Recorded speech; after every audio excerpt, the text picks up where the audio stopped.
लालची तंदूरी चिकन वाला। एक गांव में हरिया तंदूरी चिकन बनाकर बेचा करता था। हरिया का तंदूरी चिकन पूरे गांव में फेमस हो चुका था, जिस वजह से हरिया काफी अच्छी कमाई करता था। पर हरिया बहुत ज्यादा लालची था, जिस वजह से वो नए नए तरीके आजमाता रहता था, जिससे वो अपनी तंदूरी चिकन को और ज्यादा स्वादिष्ट बना सके, जिससे उसकी दुकान पर काफी सारे ग्राहक आ सके। और एक बार की बात है, हरिया अपनी दुकान पर तंदूरी चिकन बेच रहा था। तभी उसके सामने एक नई दुकान खुलने लगती है। उस दुकान को देखकर हरिया काफी ज्यादा परेशान हो जाता है और अपने आप से कहता है, अरे ये क्या, मेरे सामने कोई तंदूरी चिकन की दुकान खोल रहा है? ऐसे कैसे? मेरे होते हुए ये नहीं हो सकता। और ये कहकर वो उस इंसान के पास जाता है और उससे कहता है, ये तुम क्या कर रहे हो?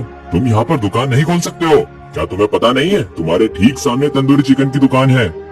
हाँ मुझे पता है, वैसे भी ये मेरी दुकान है और मैं कुछ भी करूँ। ऐसे कैसे? मैं तुम्हें अपने सामने दुकान नहीं खोलने दूंगा, चाहे कुछ भी हो जाए। तुम कौन होते हो मुझे रोकने वाले? और वैसे भी तुम्हें बताया तो ये दुकान मेरी है, तो चाहे मैं अपनी दुकान में कुछ भी बनाकर बेचूं, मुझे इससे कोई मतलब नहीं है। तुम कुछ भी बनाकर बेचो, पर तुम तंदूरी चिकन नहीं बनाकर बेचोगे। मैं तो तंदूरी चिकन बनाकर ही बेचूंगा। तुम मुझे रोक सको तो रोक कर दिखा देना। वैसे भी इतने बड़े गांव में तुम्हारी एक ही दुकान है। यदि मैं दुकान खोलूंगा तो इसमें तुम्हारा क्या घाटा है? तुम्हारे ग्राहक तो तुम्हारे पास ही आएंगे। नहीं, मेरे ग्राहक तुम्हारे पास भी आएंगे। मुझे पता है, नई दुकान देखकर सभी तुम्हारे पास चले जाएंगे और मैं ऐसा नहीं होने दूंगा। और इस तरह उन दोनों में लड़ाई होने लगती है और बात मुखिया तक पहुंच जाती है। क्या हुआ हरिया, तुम लड़ाई क्यों कर रहे हो? मुखिया जी, आपको तो पता है कि मेरी दुकान काफी पुरानी हो चुकी है, तो ये मेरी दुकान के सामने तंदूरी चिकन की दुकान कैसे खोल सकता है? इससे तो मेरी दुकान पर असर पड़ेगा। अरे हरिया, कुछ भी नहीं होगा, और वैसे भी तुम्हारी अकेली ही दुकान है। अगर वो भी दुकान खोल लेगा तो उसकी भी कमाई हो जाएगी।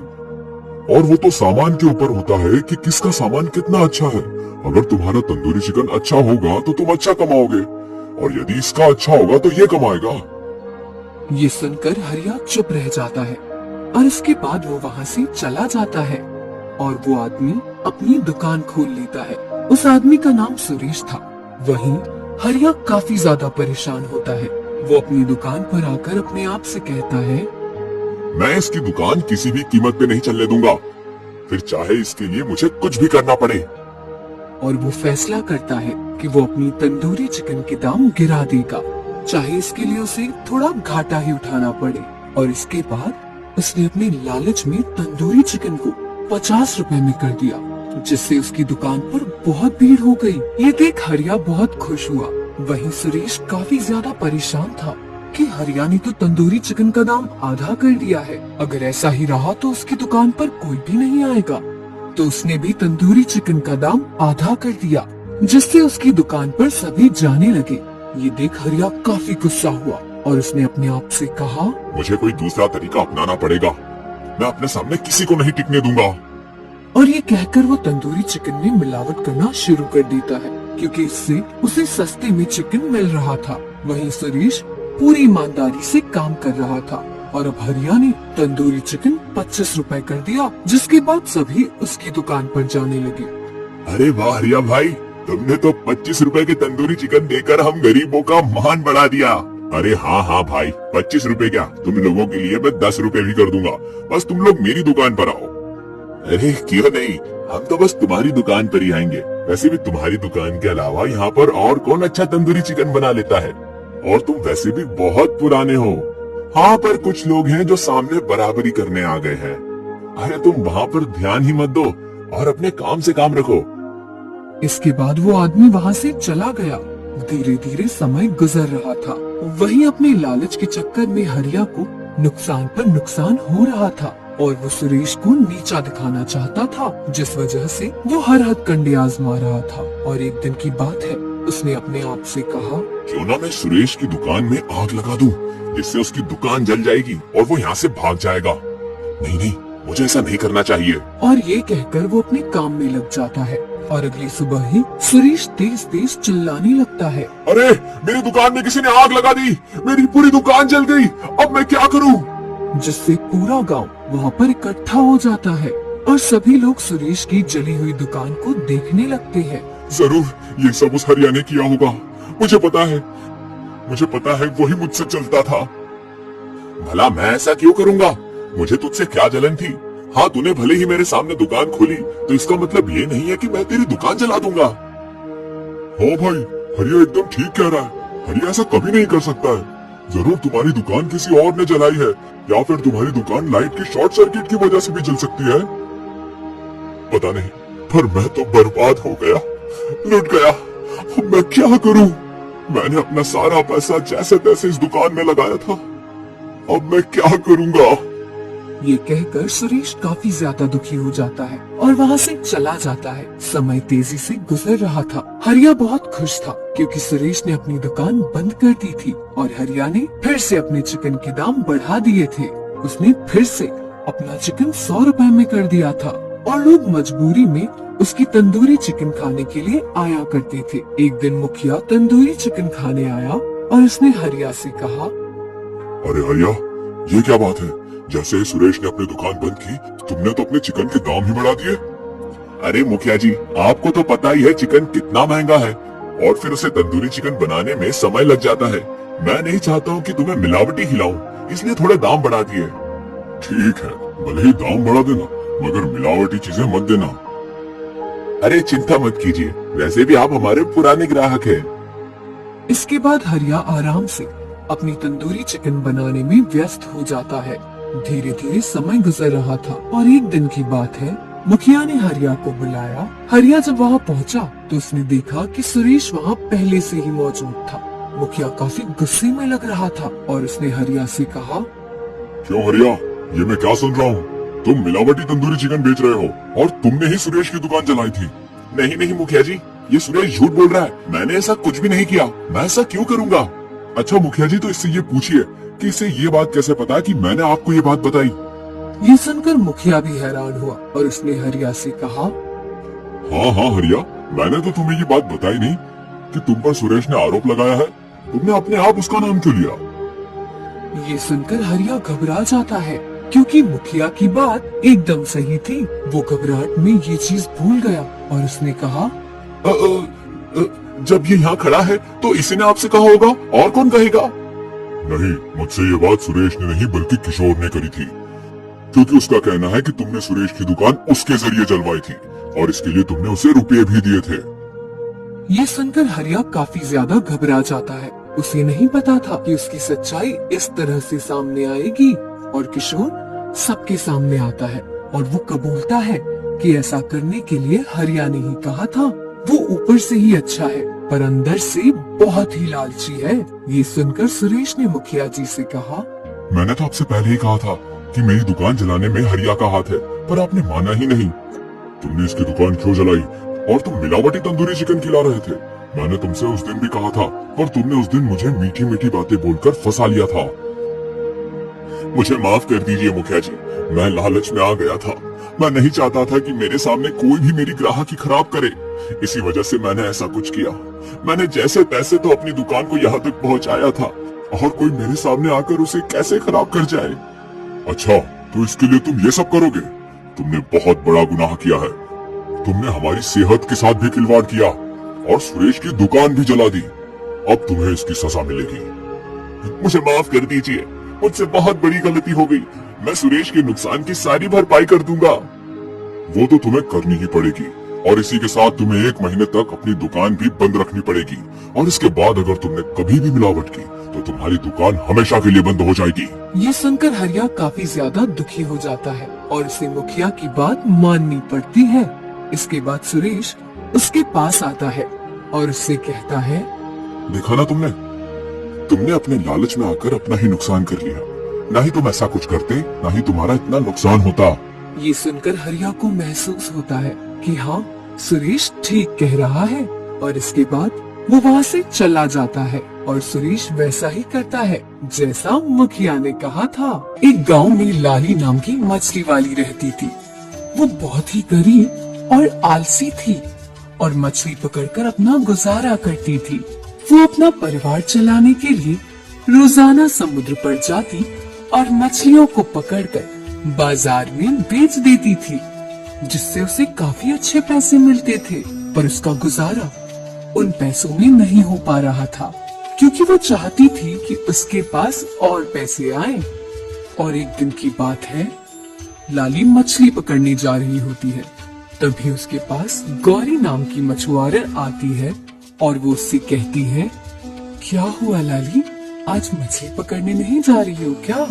हाँ, वैसे भी तुम लोग तो बहुत महंगी मछली देते हो, तो खुद ही पकड़कर बाजार में बेच देती हूँ। मैंने तो तुमसे कितनी बार कहा है कि तुम मछलियों को पकड़कर उनका मीट बनाकर बेचने लगो, इससे तुम्हारी अच्छी कमाई होगी। वैसे भी तुम हमारी तरह काम कहाँ कर पाओगी। ये तुम बिल्कुल ठीक कह रही हो, पर मुझे काफी अजीब लगता है मछलियों को मारने में। मुझसे ये सब नहीं होता, और वैसे भी ये काम मुझे अच्छा नहीं लगता है। तो फिर तुम कोई दूसरा काम देख लो। वैसे भी समुद्र के किनारे मछली पकड़ने के अलावा दूसरा क्या काम है? हाँ, तुमने ठीक कहा, और हम कर भी क्या सकते हैं। चलो, मैं भी तुम्हारे साथ चलती हूँ, शायद कुछ मिल ही जाए। इसके बाद वो दोनों समुद्र में मछली पकड़ने के लिए चली जाती है। गौरी तो जल्दी जल्दी जाल बिछाकर मछलियों को पकड़ लेती है। वहीं लाली ज्यादा ध्यान नहीं देती है, तो उसके पास थोड़ी ही मछली आती है और वो उन्हें बाजार में ले जाकर बेचने लगती है। उसके पास मछली लेने के लिए एक आदमी आता है और वो लाली से कहता है, अरे तुम्हारी मछलियाँ ताजी तो है ना? हाँ, मेरी मछलियाँ ताजी है, अभी ही पकड़ कर लाई हूँ। ठीक है, फिर दे दो। वैसे भी तुम्हारे पास थोड़ी ही है, सभी कर दो मुझे। ये सुनकर लाली सारी मछलियाँ उस आदमी को दे देती है। आदमी उसे पैसे देकर वहाँ से चला जाता है। पैसों को देखकर लाली बहुत खुश होती है और घर का सामान लेकर घर आ जाती है। रात में जब वो सोने जाती है तो अपने आप से कहती है, इस तरह कब तक मछलियाँ पकड़ती रहूंगी? मुझे कुछ और सोचना पड़ेगा। अगर ऐसे ही रहा तो मैं कभी भी अमीर नहीं बन पाऊंगी। और ये सोचकर वो सो जाती है। अगले दिन रोज की तरह लाली मछलियाँ पकड़ने के लिए समुद्र में जाती है। तभी उसे एक पतीला मिलता है। पतीले को देखकर वो अपने आप से कहती है, अरे ये पतीला यहाँ कहाँ से आया? लगता है पानी में बहता हुआ इधर आ गया। चलो, मैं इसे घर ले जाती हूँ, मछलियाँ रखने में काम आएगा। और ये कहकर वो उस पतीले को घर पर ले आती है और उसमें मछलियों को रख देती है। पर जैसे ही वो मछलियाँ रखती है, पतीला पूरा मछलियों से भर जाता है।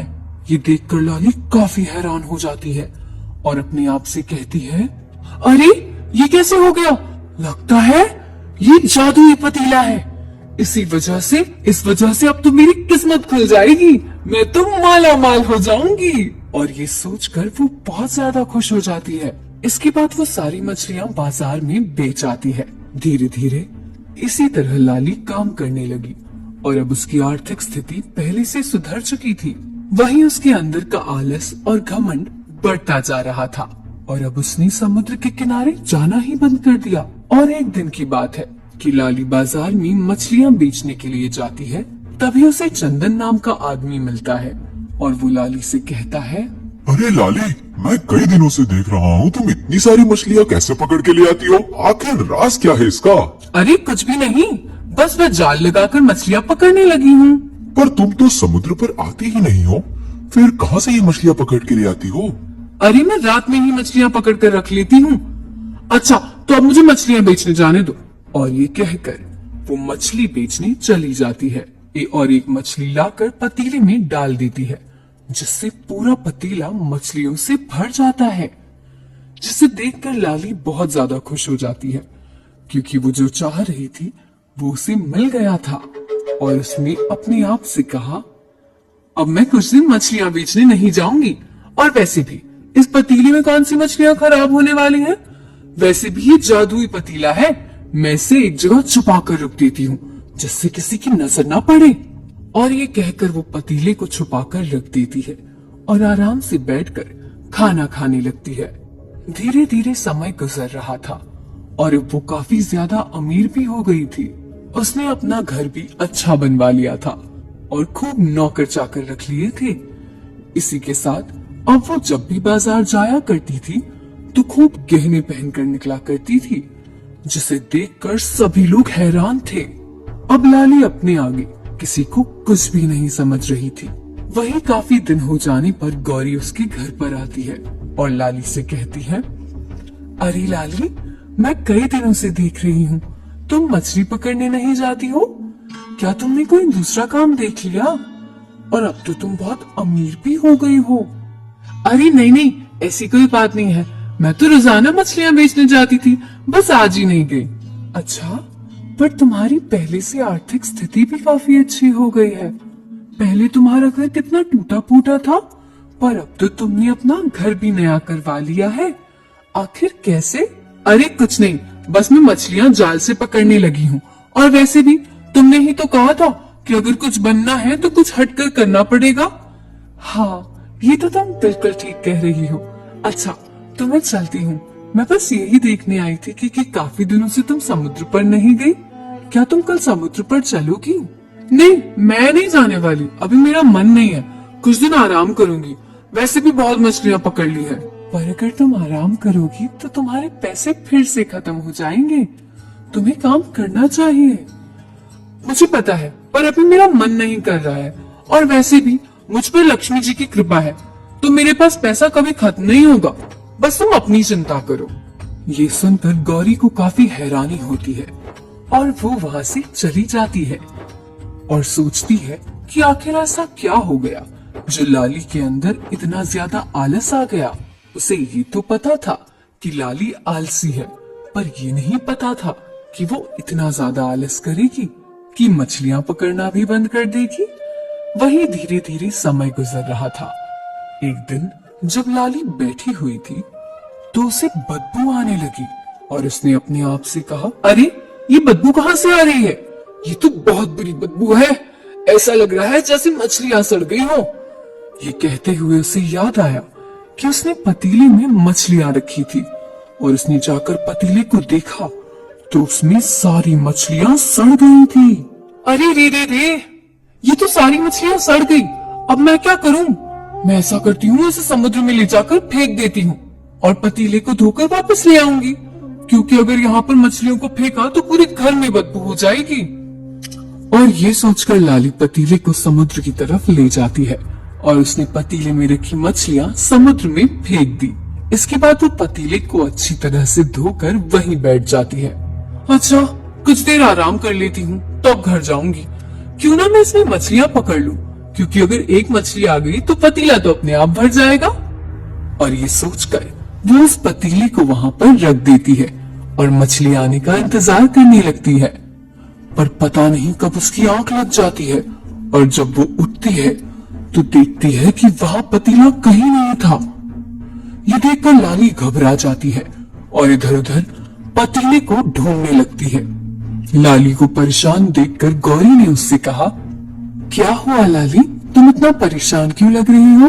अरे गौरी, तुम यहाँ? तुम कब आ गई? अरे जब तुम सो रही थी तभी मैं आ गई और तुम्हारा बर्तन तो पानी में बह गया।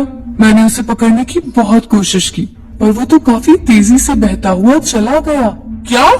वो पतीला पानी में बह गया? हाँ, और अब तो वो समुद्र के अंदर चला गया होगा। वैसे तेरे पास वो पतीला आया कहाँ से? मैंने तो कभी उस पतीले को नहीं देखा था। हे भगवान, ये क्या हो गया? मैं कैसे सो गई? मेरे अंदर इतना आलस कैसे आ गया? मैं उस पतीले का ध्यान कैसे नहीं रख पाई? अरे लाली, तू इतना परेशान क्यों हो रही है? आखिर ऐसा क्या था उस पतीले में? और रही तेरे आलस की बात, तो मैं देख रही हूँ कई दिनों से तू बहुत आलस कर रही है। वैसे तू इतनी आलसी नहीं थी। क्या हो गया तुझे? अरे क्या बताऊं, मेरी तो किस्मत ही फूट गई। आई हुई लक्ष्मी को मैंने अपने आलस की वजह से जाने दिया। वो कोई आम पतीला नहीं था, बल्कि जादुई पतीला था। पर आज मेरे आलस की वजह से वो पतीला मेरे हाथ से चला गया। क्या?